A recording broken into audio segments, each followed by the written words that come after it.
Robbie Jade Lew. What's up? The Hey, how are you doing? the hustler cash game queen. I know it's kind of wild because we've been on the tournament cycle for so long, and here I am. It's weird. It's weird. And you just jump right into the big leagues playing with the biggest cash game names in the world. You did. It's insane, and it's so weird because when I look when people are like, "What was it like?" and you're on that stream, it feels like you've been practicing for this big final exam.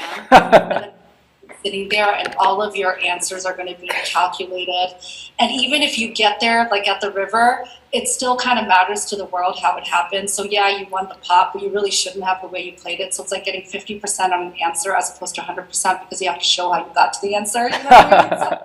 Because in your mind you're like, oh, I just wanted, you're like, oh, but I just kind of sucked him out, you know. So anyways, Yeah. it's funny, it's like all this practice and there you are, and you're evaluated, and it's like showtime. That's Yeah. what it feels like.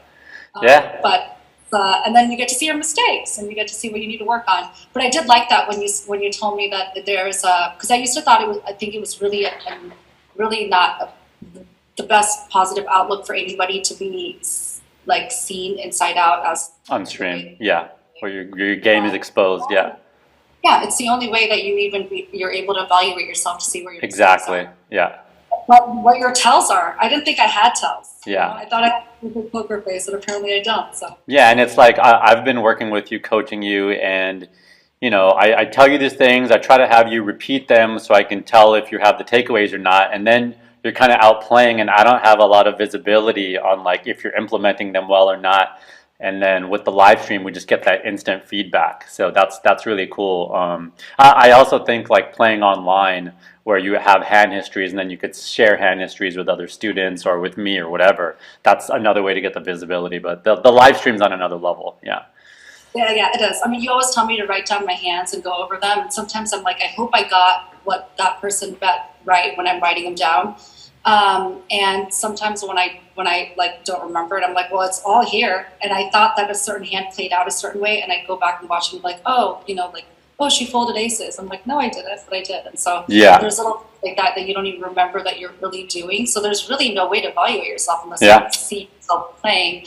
But that's what I loved about when we coached together, is that you actually saw the hand histories when I would send them to you and go over them. It felt a lot like that. It felt like you were getting Yeah. your school paper. Have you come? How many of the group coaching sessions have you come to? I actually, I was coming to a lot during the World Series of Poker time. So Yeah. quite a few. I didn't Okay. miss any times. Yeah. Sometimes I feel like the pace is a little bit, it's either going too fast or it isn't going too fast. So I'll Okay. watch recordings. I see. That way I can pause and go forward. But it is fun to be in the chat and live with a lot of the students. Yeah. It does make it exciting, and of course you have to be very attentive and in it. But those were super helpful during the World Series of Poker. Okay. Time. Awesome. And I love that it's pre-recorded, so we can always go back and look at it and take it at my own pace. Yeah. Yeah, and I definitely try to kind of encourage everyone to kind of talk and say the answers, repeat the takeaways and stuff like that. And it's just one of those things where the more you do it on your own, the more you're going to get out of it. And you might say something wrong, and then it gives me a chance to correct your other students to chime in, or they'll learn from the way you worded it. So it's kind of it's almost like working together as a team to get better, which is really cool. Yeah, it was really cool. I like that group environment. Yeah, you totally changed my game. So, and even just from talking to you right before getting on Friday, I was like, oh, I'm so glad I talked to him, because I mean, I didn't realize my VPIP was as low as it was, but it needed to be, because it's one of the things in those live settings also is you're really tempted to play more hands. And then when you don't have your phone on you, you're even more tempted, because you're like, now I have to wait through this whole hand. But it forces you to kind of engage a little bit more and see the way that the other players are playing, which is why I tanked so long with that ace queen hand, because I saw him playing a little bit. I didn't think he was ever bluffing, and then I didn't think that Bill Klein was capable of bluffing. I really thought he had it. I gave him way too much credit. I put him on a set, and I don't know why I was giving him that much credit. I didn't think he'd be barreling me with a bluff. So it was really nice for him to finally check on the river. But some people were like, "Oh, she's Hollywooding," and I was like, "No, I really stressed out. That was a really stressful hand for me." And so just a couple of the other things is that it does force you to be more attentive, which is what we should be at the poker table.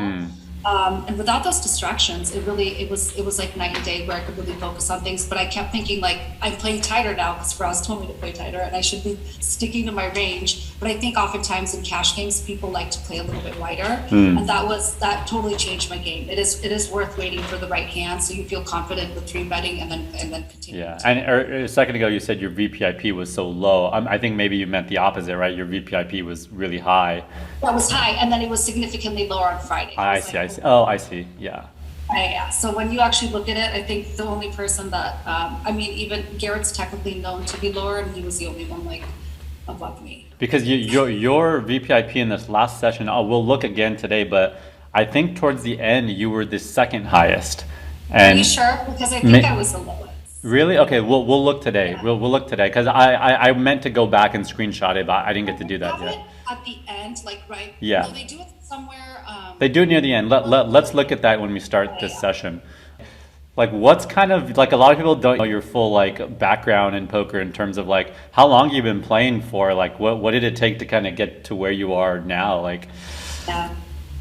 So I actually it's crazy. I got more interested in playing poker during the pandemic. I started doing poker nights at my house with my family. But I was just playing recreationally with my buddies once in a while, but really, really seldom and not very often. I just got super into it during the pandemic.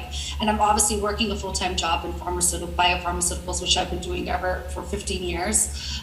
So with that and on the side, and then just having this kind of something else to do with your family other than talk about COVID. Yeah. It was really fun and it was really exciting. And I'm like, wow, I'm kind of good at this. And I was like, but I could be better.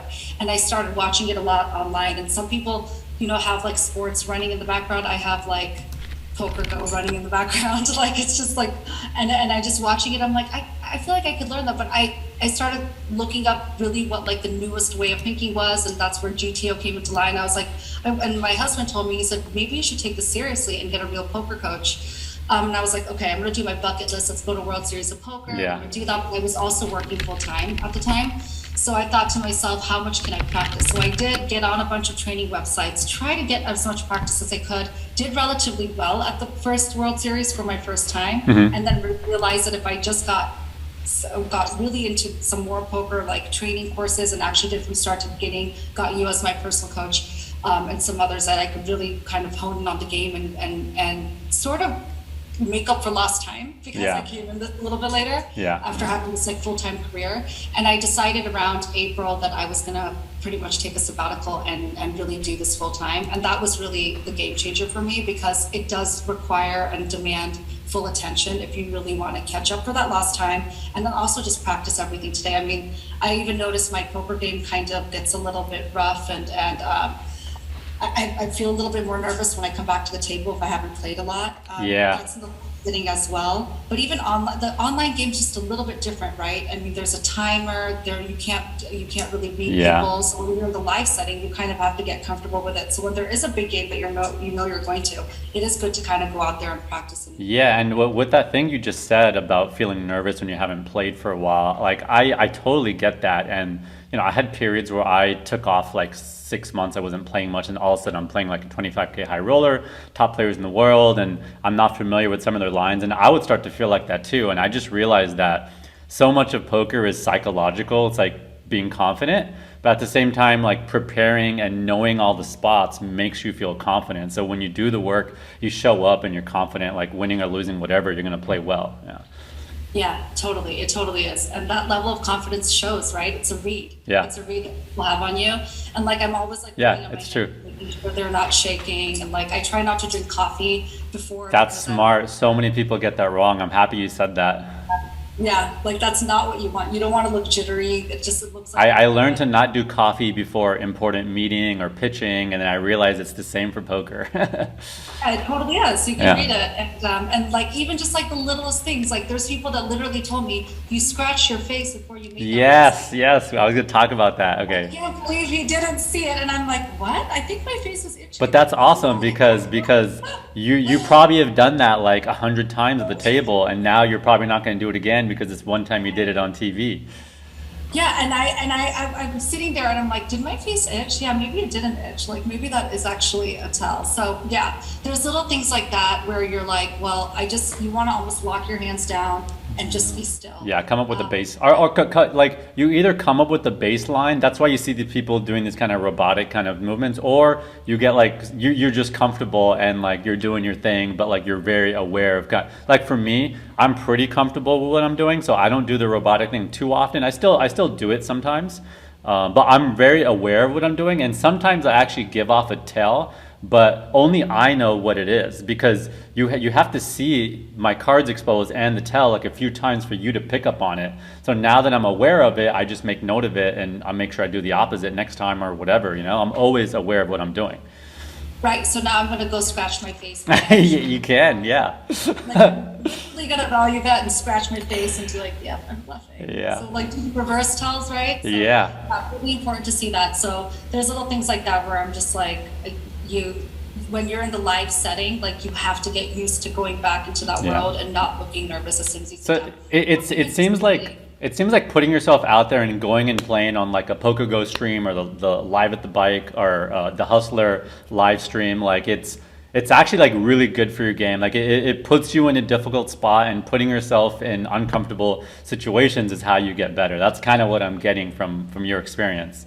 Totally. And you'll notice that the longtime streamers, like they are very calm and collected, right? Like the Garretts and everybody, you don't, like they'll talk and stuff, but they don't, you really don't know whether they have it. Obviously they're really good with their polarized betting, so you don't know what it is. They either have it or they don't. But there's no tells left Yeah. in them because they've been doing this for such a long time. So it's very beneficial.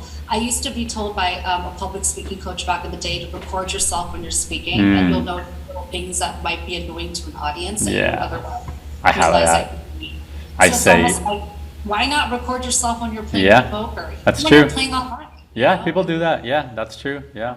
What's Yeah. your what's your poker schedule for the next like 12 to 18 months? Like where will we find you playing poker? What's your plan? So I really like that you said that we could really be focusing on cash. But there's one other, I think I told you this. I talked to Jonathan Little at Florida when I was down there for the WPT. I love the tournament thing because I love the grind of it. I love the long hours. I like being able to, I like the ICM pressure that's Yeah. playing closer. And there's no better feeling than when you run deep. Hell right? yeah. Like the most thrilling feeling. Yeah, you're busting out all the time. You have to be Yeah. okay with failure because you can't just like rebuy your stack and Yeah. buy into over. But the thrill, I think, of a tournament, a really deep tournament, Yeah. there's nothing like it. And the thing that Jonathan Little said is like you can play both. You just have to know what you just have to know like you're playing cash versus you're Yeah. playing poker tournaments. But the best advice I got was that a tournament in the beginning is kind of like a cash game Yeah. until it becomes like ICM comes Yeah. into play and we go back to the tournament style. So for me, it was I told myself if I'm going to do tournaments, I got to focus on tournaments only. And I think that you and I talked about that, right? And that was really important around the time of World Series of Poker because the tournament structure was not something I was used to. When you're playing Yeah. home game, those are all cash style. So I really needed to kind of take a break from cash before coming back into it.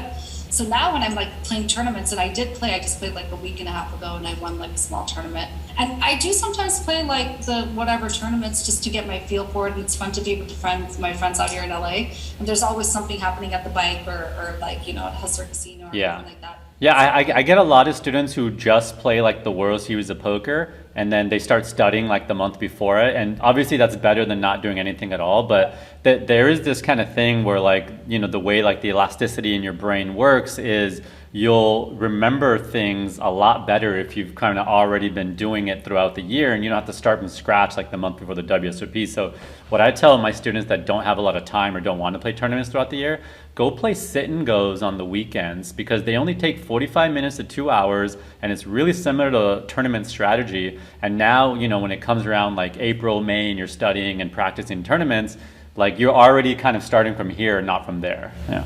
Right. It's like a final table strategy, and that kind of is that totally is a good point. But I did realize going back to the cash game and then going back and trying to play tournaments. Like for example, you asked me what my schedule is looking like. So on Thursday, I'm obviously back on stream with Ivy, and then on Friday, back on stream with a pretty tough group again, like it was last Friday.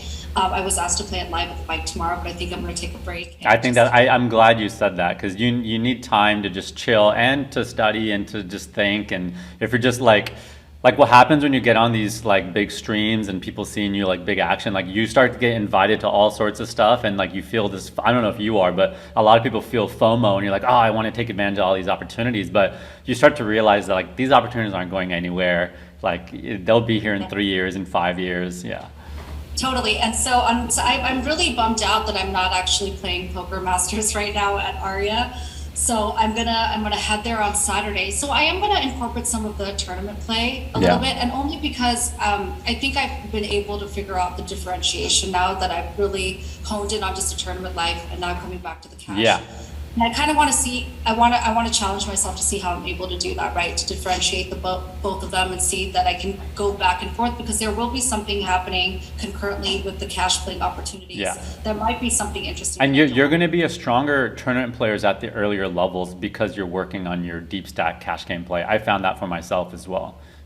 Totally makes sense. Yeah, it does. And I've always said this, like when you play. When you play like the smaller ones with the higher buy-ins, even in the tournaments, you're getting the better players. Often, there'll be a few in there that are just playing fun and they have a high bankroll. But these guys are really heavy GTO. So for me, it's almost like when that's what I'm heavily studying. I almost see exactly what moves are making. That's perfect. Yeah, and you understand it. Yeah. Yeah, I'm like, that's a bluff size bet versus a value size bet. So it's almost easier to play the better players. And I know that's like always an argument with people, because some people want to play the softer players. Yeah. But for me, I want to play the ones that are practicing and studying as much as I am, because I know what they're doing. I'm like, I see what you're doing. I think it's a little more confusing playing against weaker players because it's hard to know how they're thinking, but you're still kind of making more money off them. You just got to be more patient about it. And you just kind of got to play more straightforward. That's kind of the reality of it. Yeah. Yeah, that makes sense. Yeah. Last thing I just want to ask you. So you just mentioned you're playing against Phil Ivey this Thursday. Like, what are you feeling? Because that's like a lot of people's dream to go play in a game like that. And it's also can be very intimidating playing against Ivey. Like, what are your thoughts? Like, what are you feeling going into that? I've been lucky enough to play with him before. Oh, cool. It was very short-lived before he was moved. It was at the 10K Turbo at the World Series of Poker. I was actually at a table with also Seidel to my right, so it was a very challenging. I remember sitting down and be like, oh, this is fun. And he was in seat 1 and I was sitting in seat 7. And we got into 2 hands. I won 1 hand and it did go down to showdown and he never showed, but he did win another hand, and it was on Poker Go. And it was already kind of exciting and thrilling. I kind of have gauged a little bit of his style, and I think that, yeah, it's one of those things when you play with him, you've made it, right? Or it feels like, it's like a bucket list thing. Yeah. It really is into poker.